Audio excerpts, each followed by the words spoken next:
सबसे पहले मैं अरुण भूमि न्यूज़ चैनल को धन्यवाद जो कि मेरे बुलाने पे आया और मुझे ये मौका दिया कि अपना मेरे दुख दर्द को ये बताने का मौका दिया। मेरा आज का प्रेस ब्रीफिंग इस प्रकार इसके लिए था कि ये बताना था कि जिसको मैं भरोसा किया था, जिसको मैं विश्वास किया था, उसने मैं विश्वासघात किया। वो कोई नहीं, अपना ही भाई भैया, अपना ही समाज के लोग, और भी समाज के सिंपल मेंबर ने, समाज के educative member, general secretary Shri पागदन कोदक और श्री तरोमोसी, दोनों ने मुझे ये धोखा दिया। एक छोटा सा ज़मीन था, खुद आया, खुद आके रिस्पॉन्सिबल रिस्क लिया, बात को सॉल्व कर देगा बोल के, लेकिन आज तक नहीं किया। और वो दूसरा पार्टी को उसने स्ट्रक्चर भी कंप्लीट कर चुका है। अभी तक वो दुकान चला के जब से ये दोनों जब वो घटना घटा तब से लेके आज तक वो बना के बैठ रहा है। उसको वो घर बनाने के लिए सपोर्ट किया, मुझे जूता दिलासा दे के।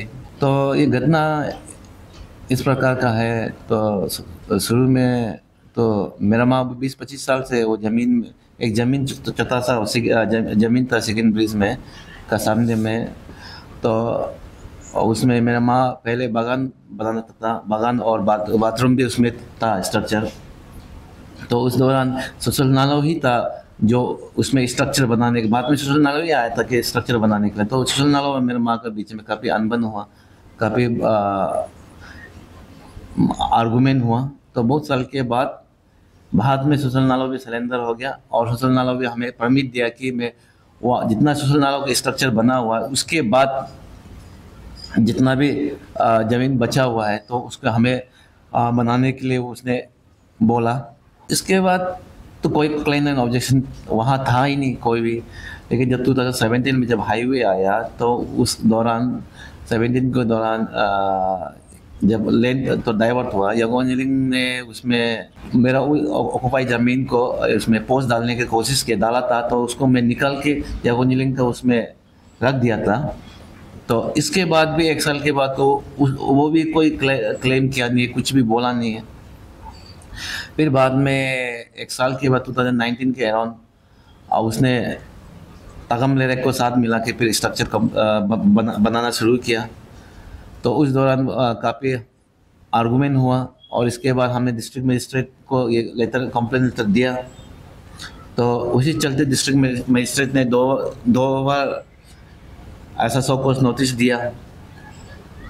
तो 2 बार 100 कोर्स नोटिस दिया, फिर 2 बार 100 कोर्सेस नोटिस देने के बावजूद भी 2023 के तहत फिर यागोंजिलिंग अपना भाई को, तन्ना दादी को तन्ना दादी का साथ में मिल के फिर 2023 में फिर कंस्ट्रक्ट किया जितना वो खाली ज़मीन था। फिर उस दौरान मैंने मजिस्ट्रेट को कंप्लेंट किया। मजिस्ट्रेट के कंप्लेंट करने के बाद मजिस्ट्रेट आया पुलिस फोर्स के साथ में और मजिस्ट्रेट उसको तोड़ने के लिए कोशिश किया। उसी दौरान जब मजिस्ट्रेट तोड़ने की कोशिश किया, अचानक से सुन्नी वेलफेयर सोसाइटी के जनरल सेक्रेटरी ये जो पागदन कोदक और तरोमोसी जो जॉइंट सेक्रेटरी दोनों आया। मैंने कभी उसे बुलाया नहीं और उससे पहले जितना 3-4 साल तक हम लोग जो एडमिनिस्ट्रेशन कंप्लेंट लगा, मैंने कभी किसी को इन्वाइट नहीं किया क्योंकि लैंड का केस पर्सनल केस है। तो ऐसे समझ के मैं कभी सोसाइटी को इन्वॉल्व नहीं किया। ये सोचना कि वो रिक्वेस्ट किया मजिस्ट्रेट को, ज़बरदस्ती किया कि सोसाइटी आया है तो सोसाइटी टैकल करेगा, सोसाइटी का भाई दादा का बीच में सोसाइटी ही टैकल करेगा और जो भी प्रॉब्लम है सोसाइटी उसको एमिकेबली सॉल्व करेगा। उसने मजिस्ट्रेट भी नहीं माना था, फिर भी उसको मजिस्ट्रेट को ज़बरदस्ती बोल के मजिस्ट्रेट को मनाया गया है। मैं तो बिल्कुल माना नहीं था। मैंने कहा कि बात पहले एविक्शन मजिस्ट्रेट आ गया, पुलिस फोर्स आया है, इसको तोड़ने दीजिए, इसके बाद बात करेगा। मैंने बिल्कुल ये उसको कड़ी शब्द में मैंने उसके ये बोला, लेकिन भी उसने दोनों ने मुझे ज़बरदस्ती करके सुन्नी वेलफेयर सोसाइटी का नाम लेके अपना दोनों जो आया, केवल 2 आदमी ना समझे, ये पूरा इंटायर सुन्नी का अपना रिप्रेजेंट है। जब सोसाइटी आया है तो वो ये प्रॉब्लम को सोसाइटी ही टैकल करेगा, टैकल जिससे भी करेगा बोल के उसने हमको ये प्रॉमिस किया था, ये वादा किया था कि आप भी सोसाइटी को इज्जत रखते हुए, सोसाइटी का एक पार्ट एंड पार्सल है तो आप सोसाइटी को भी विश्वास करना चाहिए बोल के उसने हमको बोला। तो मैं भी शुरुआत में माना नहीं है। फिर उसने मुझे ये कहा कि स्ट्रक्चर वहाँ जो हुआ है उसमें शुरू में पूरा नहीं हुआ था, आधा हुआ था, थोड़ा सा पोस्ट गाला था। तो उसको भी उसने क्लियर कहा कि अगर ये पूरा बनेगा, सोसाइटी निकलने के बाद अगर पूरा बनेगा तो सोसाइटी ही उसको हैंडल करेगा, उसमें मुझे कोई बोलना ही नहीं पड़ेगा कि अगर वो स्ट्रक्चर ओवरटेक करे सोसाइटी को, अगर वो बनाना मतलब सोसाइटी को ओवरटेक कर रहा है, सोसाइटी को इंसल्ट कर रहा है। उसने खुद ही कहा कि वो सोसाइटी को इंसल्ट है तो वो सोसाइटी को उसको टैकल करेगा क्योंकि उसने खुद कहा। तो मैंने लास्ट में ऐसे part and parcel of society मैं भी सोसाइटी को भरोसा करते हुए, विश्वास करते हुए मैंने आखिर में मैंने माना। लेकिन आज तक अभी करीब करीब 1.5 साल हो गया, ये सोसाइटी का तरफ से कुछ भी आउटकम नहीं है। तो बीच में मैंने वीडियो क्लिप भी भेजा, वहाँ में भी मैंने सवाल किया। करीब करीब 5 महीना के बाद मैंने वीडियो क्लिप भी भेजा। इसके बाद 1 साल होने के बाद मैंने सोसाइटी को अल्टीमेटम भी दिया। मुझको जो सोसाइटी ने प्रॉमिस किया था जो निभाया, आज किसी लिए मुझे सोसाइटी ने धोखा दे रहा है। ये पागदन कोदक और ये तरो मूसी किस लिए मुझे धोखा दे रहा है, किस लिए मुझे झूठ मारा है, मेरा क्या गलती था, किस लिए मुझे धोखा दे के मेरा ज़मीन को और तना दादी को दादी जलन को तगम ले रहा को किस लिए और चिन्नी के लिए सपोर्ट किया। आपका जो प्रॉमिस था वो कहाँ है बोल के मैंने वीडियो क्लिप भी किया, बीच में अल्टीमेटम भी दिया 7 महीना।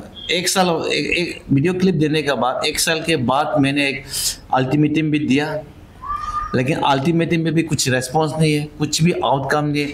ऐसा उन लोग का एटीट्यूड ऐसा है कि कुछ भी नहीं हुआ, वो लोग कुछ भी हमको वादा नहीं किया, कुछ भी कोई ऐसा कुछ केस हुआ ही नहीं है ऐसा टाइप का, उसका रेस्पॉन्स कुछ भी रेस्पॉन्स नहीं दिया।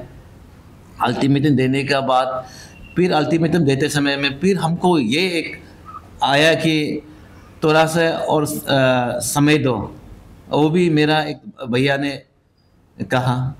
तो अल्टीमेटम देने के बाद अभी भी 4 महीना हो गया, मैंने रुका, फिर भी कोई आउटकम नहीं है।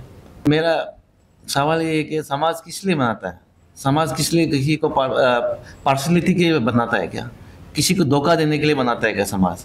ऐसा जो एजुकेशन समाज के रेस्पॉन्सिबल पोस्ट में बैठने वाला लोग जो समाज को मिसयूज करता है, तो ऐसे जो धोखेबाज देता है, तो ऐसा लोग को ना समाज में भी उसे हक देना चाहिए।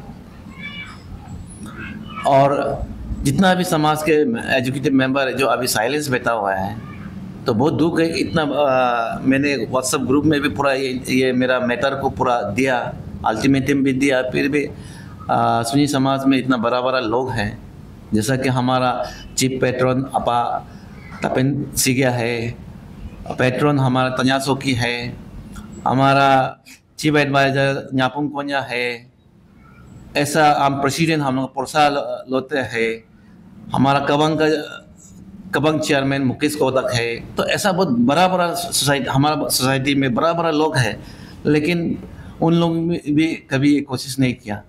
उन लोग का साइलेंस का मतलब है कि उन लोग भी दोनों को सपोर्ट किया। तो मुझे दुख है कि इतना बड़ा बड़ा रिस्पॉन्सिबल पर्सन होते हुए भी एक छोटा सा केस को सॉल्व नहीं कर पाया। मुझे जानबूझ के धोखा दिया गया है। मैंने विश्वास किया था, उल्टा जो भी मैंने समाज को जो मैंने बात माना, उल्टा आज तक मुझे धोखा में रखा। कुछ भी मेरे बात मानने आज मैं रिग्रेट कर रहा हूँ कि मैं बात नहीं मानना चाहिए था। जो मानने के बाद उल्टा मुझे आज ये पनिशमेंट दे रहा है, और जो नहीं माना है आज भी वो समाज में घूम रहा है। मेरा ये पास में और कोई ऑप्शन नहीं है। तो बाकी समाज के लोग से मैं, जितना भी सुन्नी समाज के लोग से मैं ये विनती करता हूँ, मैं समाज इसलिए लिया कि एजुकेटिव मेंबर को ही बोल रहे हैं। मैं सुन्नी का बेटा हूँ, सुन्नी का बेटा, 3 बेटा है, निदू, निंगू, निभर बोल के। तो मैं उसका डिसेंडेंट हूँ, और अभी तक हूँ, और आगे भी समाज में रहते रहेगा। मेरा खिलाफ केवल अभी का ये एजुकेटिव दोनों पर्टिकुलर ये पगदंग कोतक और तराव मोसी का एगेंस्ट में है। और तो दुख भी, जितना एजुकेटिव मेंबर इतना रिस्पॉन्सिबल पर्सन है वो भी साइलेंस में था, इस मैटर को सुलझाने की कोशिश नहीं किया, तो उसका तो दुख है। मेरे पास में कोई ऑप्शन नहीं है, इसलिए मैं कानून में ही मैं बात करने के अलावा और मेरा कोई ऑप्शन नहीं है। तो मैं ये कानून में ही उसे घसीटने जा रहा हूँ। और मेरा लास्टली मेरा ये डिस्ट्रिक्ट एडमिनिस्ट्रेशन से मैं ये रिक्वेस्ट करता हूँ, प्रार्थना करता हूँ कि आप ये मैटर को सीरियसली लीजिए, क्योंकि पिछला जो मजिस्ट्रेट था, डिस्ट्रिक्ट मजिस्ट्रेट था, वो काफ़ी सो को उस नोटिस देने के बावजूद भी इतना लाइटली लिया, हल्का इमीडिएटली एक्शन नहीं लिया, स्ट्रॉन्ग एक्शन नहीं लिया। इसलिए शुरू में 1 था, इसके बाद 1 साल के बाद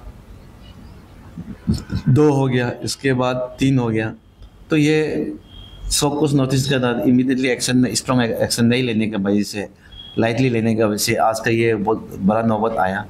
तो मैं उम्मीद करता हूँ कि अभी का जो प्रेजेंट डीसी है, एडीसी है, मैं उम्मीद करता हूँ कि आप ये मैटर को सीरियसली लेंगे, इविक्शन के लिए आप ऑर्डर देंगे, ताकि हम जैसे लोग अभी तक हम जैसे लोग हमेशा एडमिनिस्ट्रेशन पे भरोसा रखें। नहीं तो कोई भी कल को ये भरोसा नहीं करेगा कि डिस्ट्रिक्ट मजिस्ट्रेट में अपना कंप्लेंट दर्ज करने के लिए पहला ही सब लड़ाई झगड़ा पे कानून को हाथ में लेंगे। लेकिन मैंने ये नहीं किया, मैंने डिस्ट्रिक्ट को भरोसा रखा, डिस्ट्रिक्ट एडमिनिस्ट्रेशन को ये कहीं ना कहीं वो सच्चाई का साथ देंगे बोल के मैं विश्वास उम्मीद रखा था। इसलिए डिस्ट्रिक्ट मजिस्ट्रेट को मैंने कंप्लेंट किया। ऑक्यूपाई यहाँ पूरा विटनेस है, ऑक्यूपाई ने मेरा मां ने पहले किया। तो इसलिए मैं डिस्ट्रिक्ट मजिस्ट्रेट से अपील है कि सही ढंग से ये मैटर को सीरियसली लेंगे। ये मैटर और भी वर्स सिचुएशन पे, कंडीशन पे ना आए। तो मैं आपसे उम्मीद करता हूँ कि आप ये मैटर को सीरियसली लेंगे और जल्द से जल्द इविक्शन ऑर्डर देंगे, इविक्शन प्रोसेस को शुरू करेंगे। तो मैं ये आपसे उम्मीद करता हूँ। उसके बाद मैं जितना भी अरुण मूवी व्यूवर्स को वीडियो को देख रहा है, तो मैं आप लोग से ये रिक्वेस्ट है कि जितना सकेगा ये शेयर कीजिए, क्योंकि ये आज मेरा बात नहीं है, ये एक समाज की जो पार्शलिटी करता है, समाज के नाम पे जो पार्शलिटी करता है, ये कल को आपको भी होगा और किसी को हो भी चुका होगा। तो ऐसे ये हमें सबक सिखाना है, ताकि समाज में बैठ के, समाज के की पोस्ट में बैठ के कभी भी दोबारा जो चौथा वर्ग है, गरीब है, उसको दबाने का काम करेगा और किसी को फेवरिज्म करेगा। जो अमीर है, जो अपना फेवर पार्शलिटी नहीं करेगा, नहीं करने के लिए जितना सकेगा हम लोग सब इसको स्ट्रॉन्ग मैसेज देना है, सबक सिखाना है। और मैं भी, ये आज मेरा मैटर नहीं है, मैं कल को भी सुनी समाज में ही रह के भी जितना भी अगर समाज में कोई गलत बात आता है तो मैं हमेशा वो गलत के खिलाफ रहूँगा। तो मैं सभी को लास्टली ये प्रार्थना करता हूँ कि जितना सकेगा इसको शेयर कीजिए, आपका सपोर्ट दीजिए। तो जो ऐसे पार्शलिटी को, ऐसा पार्शलिटी लोगों को कोई समाज में, किसी समाज में भी राइट होने का मौका नहीं देना चाहिए। Thank you. मेरी त्वचा बातें करती है उज्ज्वलता और कोमलता की भाषा में, और उस भाषा का सीक्रेट कोई मॉइस्चराइजर नहीं, इटालियन ऑलिव ऑयल और जड़ी बूटी के गुणों से समृद्ध Jack olive oil body oil है। जैक ऑलिव ऑयल, कविता जैसी त्वचा जगाए मन में नए सुर।